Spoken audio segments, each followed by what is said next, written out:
Chapter 3. A New Life Awaits. Going off to college. From a young age, the idea of attending college was not a mere possibility.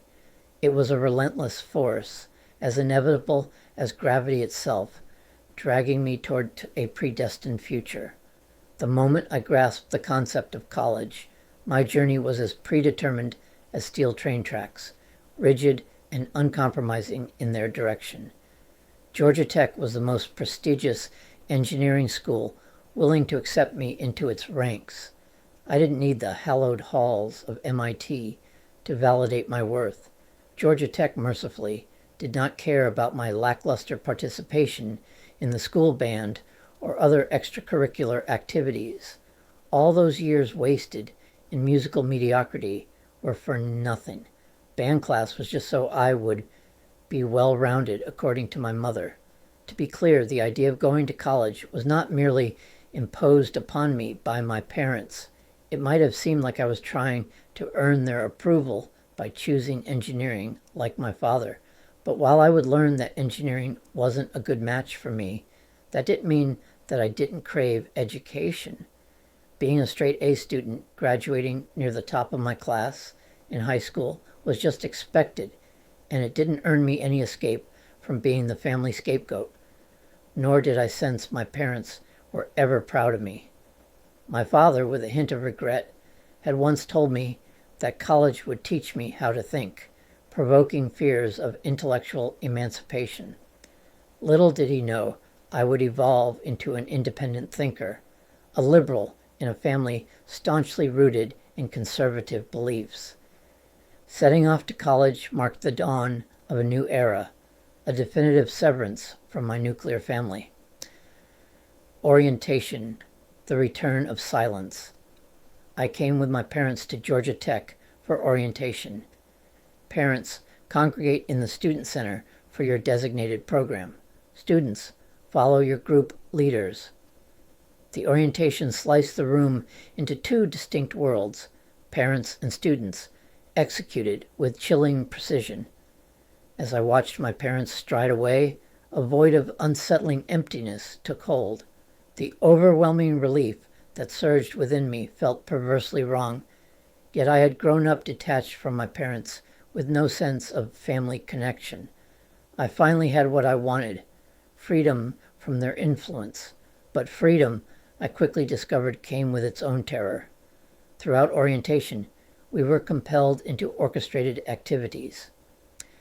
One day, we were thrust into the rapids of the Chattahoochee River, forced to raft as a group of incoming freshmen, an exercise designed to forge connections. I kept musing about what chaotic scene our parents were caught up in, while we were left drowning in these contrived interactions. The irony was palpable. You could venture beyond the city's suffocating skyscrapers and plunge into the wild country, only to be reminded that you were an alien in your own life. Out there, amid rushing waters and sprawling landscapes, I felt like an outcast. I strained desperately to connect with everyone around me, yet the words that might bridge the gap between me and the others evaporated into a suffocating silence. Here's what I couldn't articulate then, what I understand now through years of therapy. The selective mutism of my childhood had followed me to college.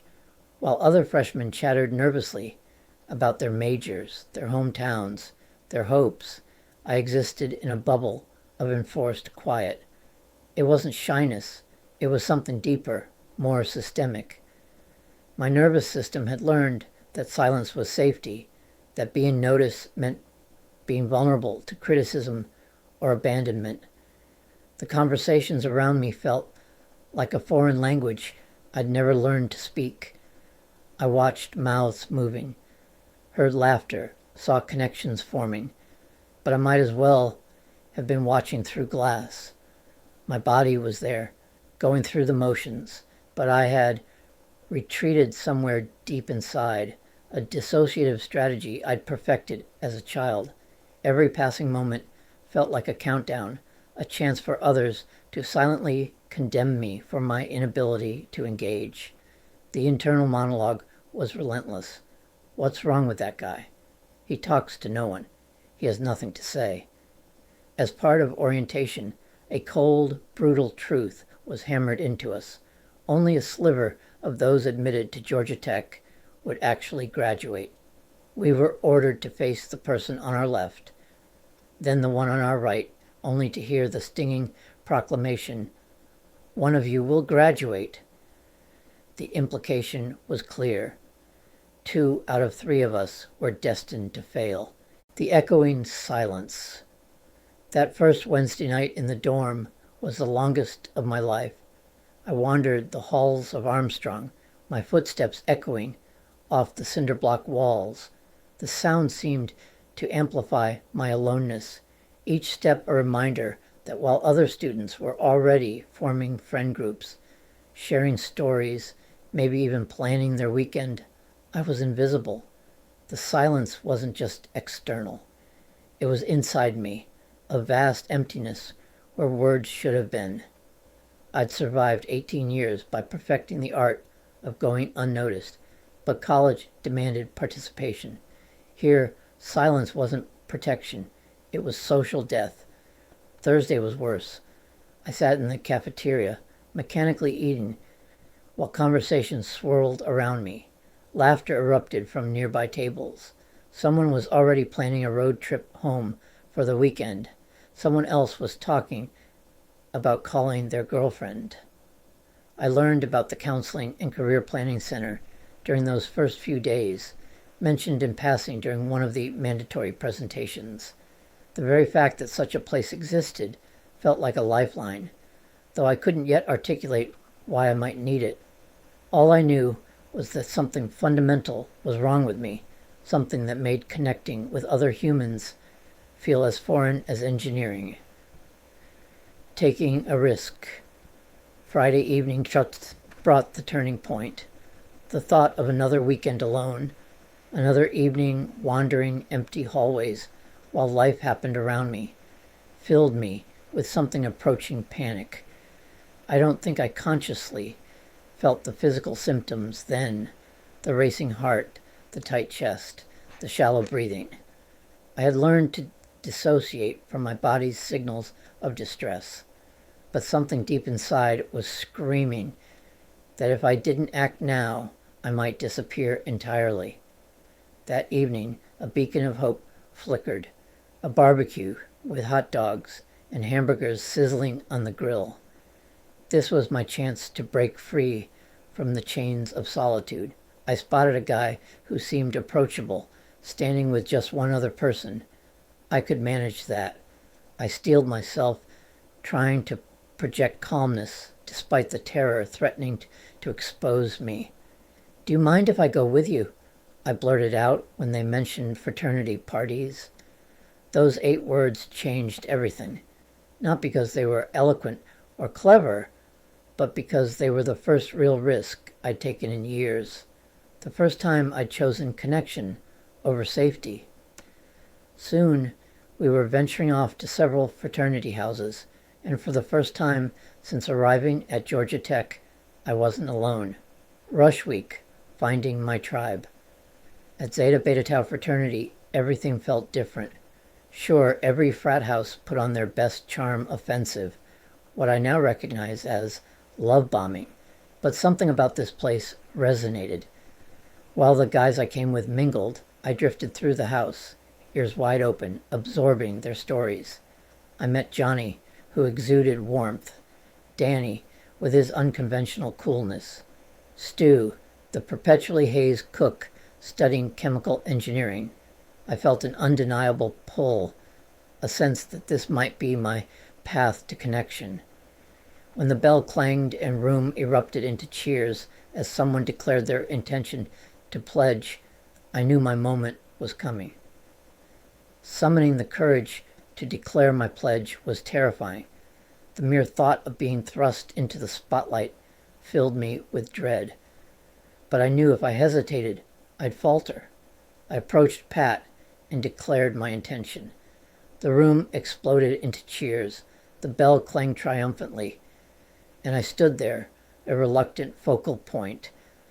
The whirlwind of attention was over in a flash, but something had shifted. For the first time in my life, I had chosen to be seen. After Rush Week, the price of belonging. Pledging brought its own challenges. One moment, I was special. The next, I was a lowly pledge with obligations and rituals. The dress code, the paddle, the daily humiliation of kneeling, it all felt like trading one form of invisibility for another. I began bending the rules in small ways, dressing casually for classes, keeping my paddle hidden. This quiet rebellion made me feel both defiant and conflicted. I was learning that belonging often came with a price, that acceptance could also mean submission. By quarter's end, as initiation loomed, I realized this was just the beginning. I had found a group, but I hadn't yet found myself. That would require something more than fraternity membership. It would require therapy. The most important discovery of those first months wasn't that I could belong to a group. It was that I desperately needed help understanding why connection felt so impossible, why my natural state was silence, and how I might learn to speak, not just with my voice, but with my whole self. Yet connection seemed to be necessary.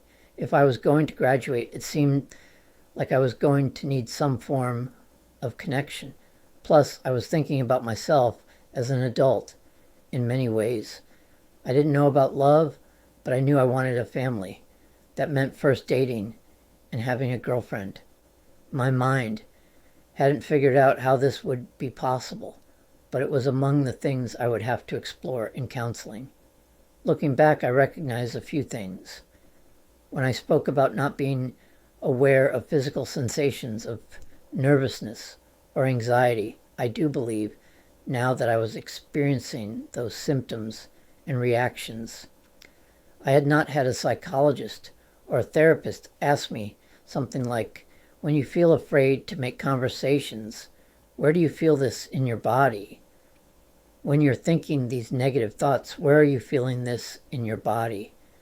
I previously stated to others that I didn't have a racing heart, sweaty palms, or physical manifestations of anxiety. That would be something I understand as somatic awareness. Throughout my story, I remember people reading my words in similar books and asking if I had a racing heart, sweaty palms, etc. The thoughts I had about how easy others were talking to one another, unlike me, were just that, thoughts. I knew how to make conversation to some degree. I just told myself that I didn't, and I believed these ideas. As it turned out, the desperation that I felt was good, because it compelled me to go to the Counseling and Career Planning Center for counseling with a psychologist, despite the fact that the first steps in there took a great deal of effort, deciding that I deserved the attention of a counselor and asking for help. I was using the word counseling because I received help from someone who was a psychologist, who had a PhD, and could administer psychological tests. My subjective sense of distress and the perception that I must get help compelled me to pursue a journey that would be profoundly transformative